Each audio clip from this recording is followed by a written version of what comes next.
13వ అధ్యాయం కన్యాదాన ఫలము.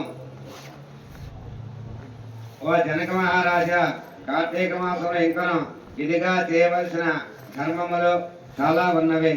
వాటిని వివరించదను, సావధానముగా ఆలకింపము అని వశిష్ఠ మహాముని జనక మహారాజుకు ఇట్లు చెప్పుతూ ఉండను.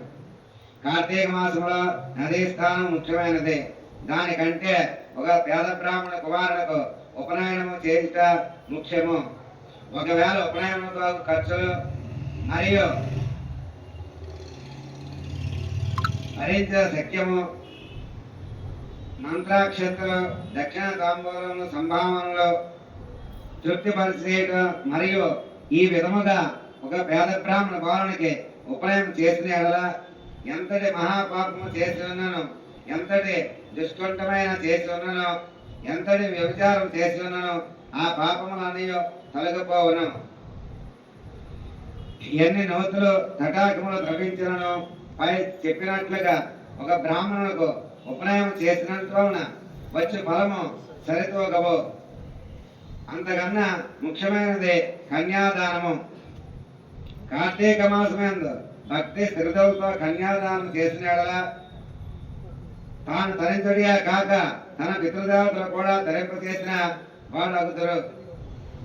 ఇందుకు ఒక ఇతిహాసం కలదు, దాన్ని చెప్పేదను, శ్రద్ధగా ఆలకింపము అని ఇట్లా చెప్పుతాడు. సురవీర చరిత్రము. ద్వాపరయుగములో వంగదేశమున ఒక గొప్ప పరాక్రమంతుడు సూర్యుడు మరియు సువీరుడు అని ఒక రాజు ఉండెను. అతనికి రూపవతి అని భార్య కలదు. ఒకసారి సురవీరుడు శత్రురాజులచే ఓడింపబడిన వాడే భార్యతో అరణ్యమునకు వెళ్ళి ధనహీనులుగా నర్మదా నదీ తీరమున పర్ణశాల నిర్మించుకొని కందమూల ఫలములు భుక్షించుతూ కాలము గడుపుతూ ఉండెను.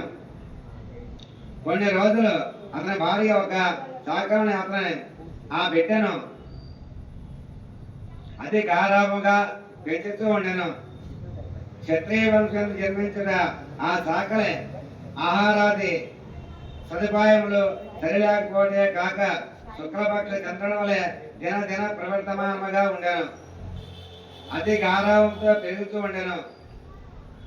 ఆమె చూచివారులకు కనుల ఇంపుగాను మరియు నిండు యమనముగాను ఉండెను.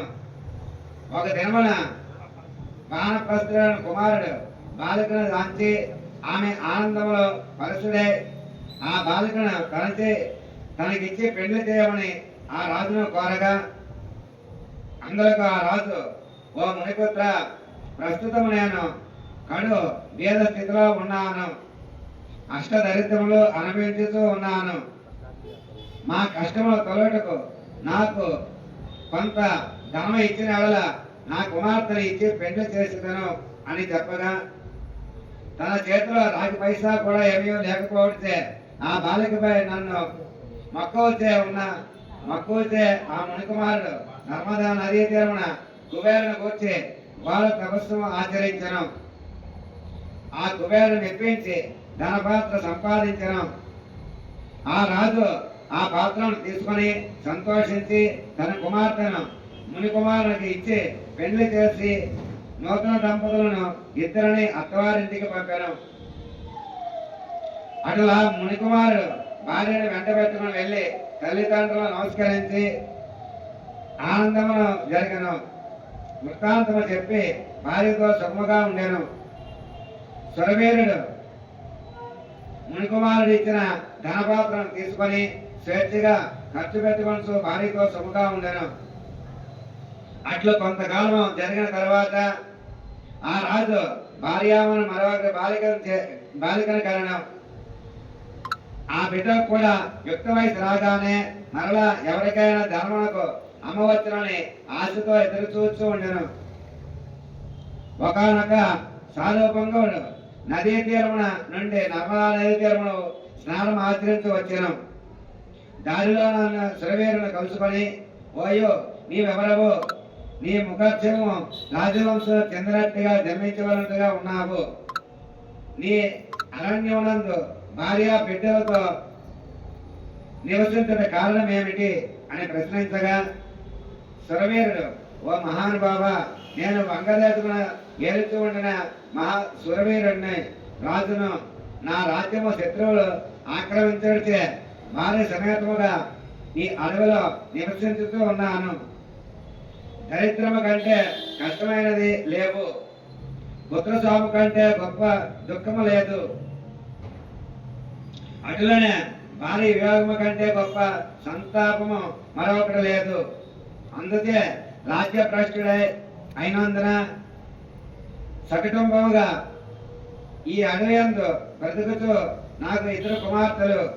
అందు మొదటి కుమార్తెను ఒక మునిపుత్రునికి ఇచ్చి వాని వద్ద కొంత ధనము తీసుకొని దానితో ఇంతవరకు కాలక్షేపం చేయిస్తూ ఉన్నాను అని చెప్పగా, ఓ రాజా, నీవు ఎంతటి దరిద్రుడైనను ధర్మ సూక్ష్మము ఆలోచించి కన్య విక్రయమును మహాపాతముతో ఒకటి కన్యను విక్రయించిన వారు అసి పతవ్రతము అను నరకమనందు ఆ ద్రవ్యముతో దేవముని పితృదేవత ప్రత్యుక్తుడై ఈ వ్రతము చేసినను నశించును.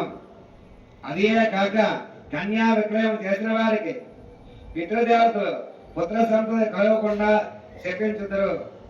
అట్లనే కన్యను ధర్మం ఇచ్చుకొని పెండ్లాడిన వారు చేయు గృహస్థ ధర్మములు వ్యర్థమగుటే కాక అతడు మహానరక అనుభవించడే కాక కన్యా విక్రమం చేసిన వారికి ఎట్టి ప్రాయశ్చిత్తము లేదని పెద్దలు మక్కంచి చెప్పి ఉన్నారు.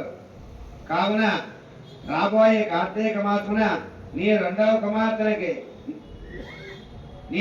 కుమార్తెను నీ శక్తి వలది బంగారు ఆభరణలతో అలంకరించి సదాచార సంపన్నుడైన ధర్మబుద్ధి గలవానికి కన్యాదానం చేయము. అటులు చేసిన ఎడల గంగా స్నానం మునరించిన ఫలితము అశ్వమేధ యాగం చేసినంత